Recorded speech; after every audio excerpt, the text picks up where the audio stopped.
Okay, so hybrid orbitals result when the orbitals in the same atom combine. So basically what hybridized orbitals are is when you mix orbitals of the same atom. Mixing orbitals of different atoms gives you a bond. Mixing orbitals of the same atom give you hybridized orbitals. Okay, so when you mix two different orbitals, an s orbital and a p orbital, and you combine them to form two sp orbitals, you form two sp orbitals. Now, just as a disclaimer, if you have not watched the video, the Khan Academy video on hybridized orbitals, you might want to watch that first before I go over this. This is kind of a review of that video, okay? So if you have not watched that, stop this video, go ahead and watch that video first so you can understand what I'm talking about, and then a lot of this will make sense to you. Okay, so they are the linear geometry. The geometry is linear because you have 180 degrees. You just have two hybridized orbitals plus two unhybridized p orbitals. Bond angle is 180 degrees. Okay, so what it basically looks like is that if you mix an s with the p orbitals, you'll get a hybridized sp orbital. Ignore this green one because that's the anti-bonding orbital that we are not going to worry about. Sorry about that. Okay. When you, like I showed you in the last example, when you mix, when you now mix different atoms, you will have an overlap of this sp orbital with another sp orbital, followed by your two non-hybridized p orbitals to form your pi bonds. Okay, here's kind of a hint. You will have the same number of hybrid orbitals as the number of unhybridized orbitals that you mix. So if you mix an s and a p orbital, which are two unhybridized orbitals, you will form two hybridized orbitals. If you mix an s, a p, and another p, so you're mixing an s and three p's to form sp3 orbitals. Since you're mixing four orbitals, you will make four hybridized orbitals, sp3 orbitals. If you're confused, bring questions to class. I will make it very clear. sp2 hybridized orbitals is a mixture of an s orbital and two different sp orbitals. Notice how many orbitals are there. There's 1, 2, 3. There's an s, a p, and a p. So how many hybridized orbitals have I formed? I have also formed 3 of them. Okay, here are the 3 of them, and they're all called sp2s now. They're not called spxpy's, they're just called sp2s. Okay, and so you get 3 orbitals because you mixed an s and 2 p's, and you get 3 sp2s with trigonal planar geometry. This is when you have a double bond or one pi bond. One pi bond comes from sp2 orbitals, 120 degrees. So that's kind of like the picture of it right here. If I had so imagine I have a carbon here. So imagine I have another carbon that has an sp2 right there, another one that's coming out, and another one in the back. These are all sp2s. Again, if you watch the video, this will make a lot of sense. And then I have my p orbital here with an overlap there and the overlap there. So this is a perfect example if you have a double bond. Notice the geometry. Notice 120 degrees, trigonal planar. Finally, sp3 hybridized orbitals come from mixing an s, a p, and a p. So notice we're mixing 4 different orbitals, this one, this one, this one, and this one. So it's 1, 2, 3, 4. So I formed 4 sp3 hybridized orbitals, and this is what it looks like. All right. Tetrahedral, bond angle is 109.5. All right. When you overlap these orbitals with other atoms, you form bonds. So here's kind of a summary of hybridization. If you have 2 hybrid orbitals, it's called sp hybridized. The molecule is linear. You have a bond angle of 180. A quick, easy way to determine what the hybridization is look at the number of pi bonds. I'm going to put here, sorry, sometimes this gets, number pi bonds. This will always work. This is how you can tell. Anything that is sp hybridized will always have 2 pi bonds. If something is sp2 hybridized, it will have 1 pi bond. If something is sp3 hybridized, it has 0 pi bonds. So let's say I draw a molecule, let's say I'm just going to draw some random molecule here, and you want to figure out what the hybridization is of your molecules. It doesn't matter what molecule, or I'm sorry, what atoms you have. You can still do this. Let's put another carbon here with a triple bond. Okay, so let's go through all the non-carbon atoms. Actually, why don't you do this? Why don't you put this on pause, and why don't you go through this molecule and determine what's the hybridization of all of the non-hydrogen atoms. So what's the hybridization of this carbon, this one, oxygen, nitrogen, carbon, and carbon, nitrogen, based on this right here. All right, put it on pause and then come back and we'll go over it. Now, I assumed you just went on pause. If you did not, go on pause, because this is the time to do it. And do it. Well, this carbon, how many pi bonds does this carbon have? This carbon has no pi bonds. It has all sigma bonds. Therefore, this is sp3 hybridized. Okay, this carbon right here has one pi bond. Remember, this is a sigma. One of these is always a sigma, and the other one's a sigma. One pi bond. One pi bond means sp2 hybridized, so this carbon is sp2 hybridized. The oxygen, lone pairs are also in a hybridized orbital. Okay, so this is a hybridized orbital with these lone pairs. Sometimes you see these as lobes. You'll see these in lobes. So I have one pi bond on this oxygen, therefore this is also sp2 hybridized.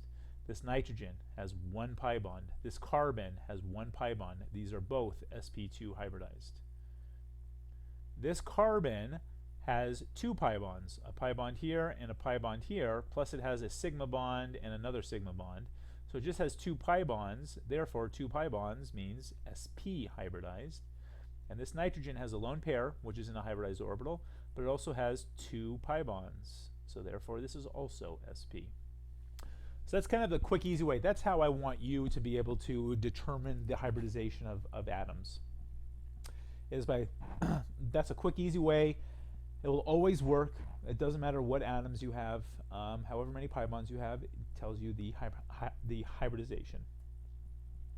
So here's a problem. Predict the hybridization of a nitrogen atom in ammonia. Draw a picture of the three-dimensional structure of ammonia and predict the bond angles. All right, this should be pretty easy. Are there any pi bonds? Just by looking at NH3, are there any pi bonds? There are no pi bonds. So we already know it's sp3 hybridized. There's four groups around it. Just remember, nitrogen has a lone pair. So it's going to be a tetrahedral structure. Your bond angles are roughly 109.5. Lone pairs do kind of squeeze your bond angles a little bit more, but we're not going to worry about it too much. Okay, so there's the structure of your compound. It's about 107.3, but we'll just call it 109.5. Notice it is sp3 hybridized. All right. Hybridization is really not that hard. It seems very confusing, but I do want you to understand where it comes from. So watch the Khan Academy videos. We'll talk about it in class if we haven't talked about it already. So hopefully by the time that you're done with all that, you will completely understand hybridization. All right. Next part, rotation of single bonds.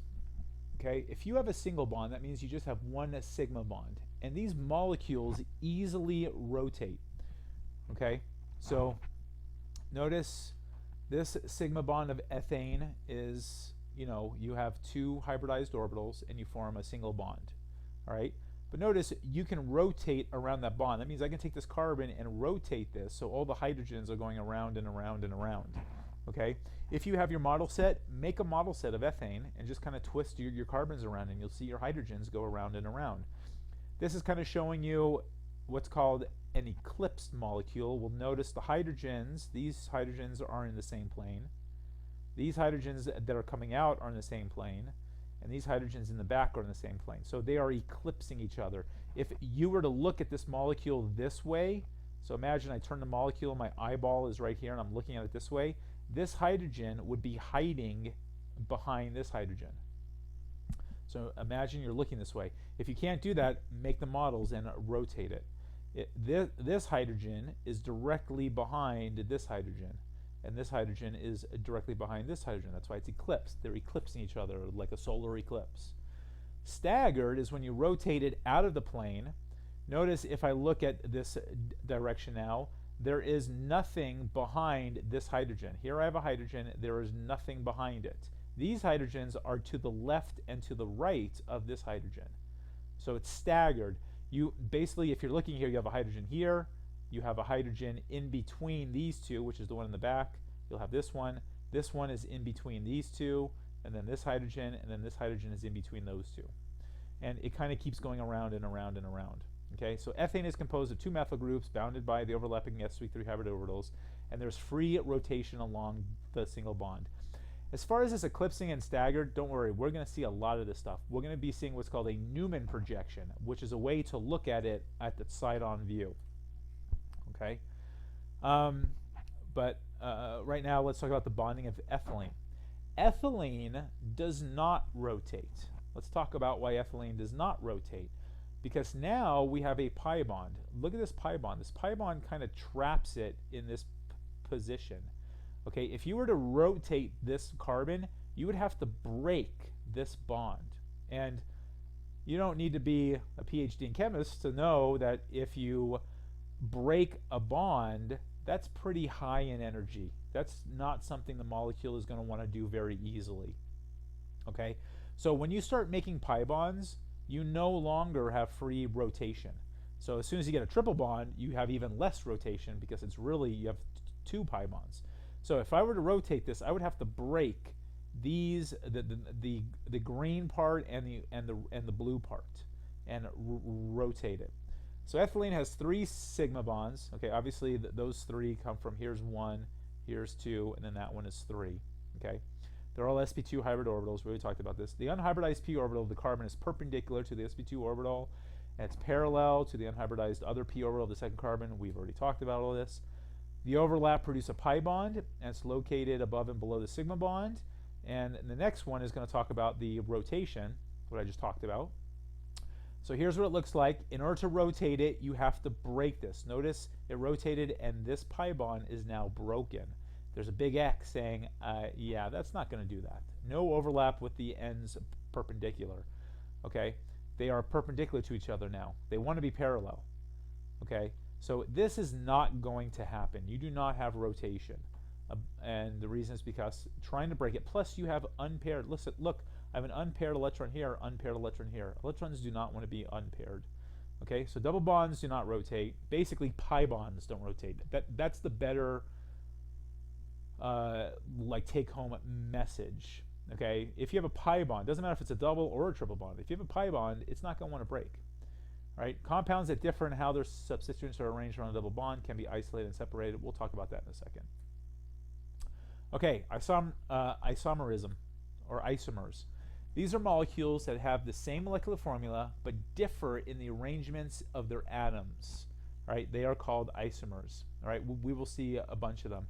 There are a bunch of types. Constitutional or structural isomers differ in their bonding sequence. All right? Stereoisomers differ in how they're arranged in 3-dimensional space. It doesn't say that, but it's in 3-dimensional space. We're going to talk mostly about constitutional isomers. We will talk a little bit about stereoisomers, but we actually have a chapter all about stereoisomers. So this is a constitutional isomer. Notice all 3 of these have the same formula. They all have the formula C5H12.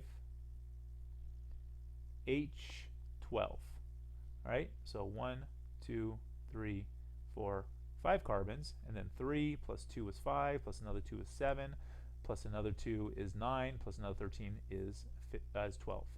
Okay, this also has the formula C5H12. Right, prove it to yourself. 1, 2, 3, 4, 5. 3 plus 3 plus 3 is 9, plus another one is 10, plus another 2 is 12. This is also C5H12. So these are isomers. They all have the same formula, but their structures are different.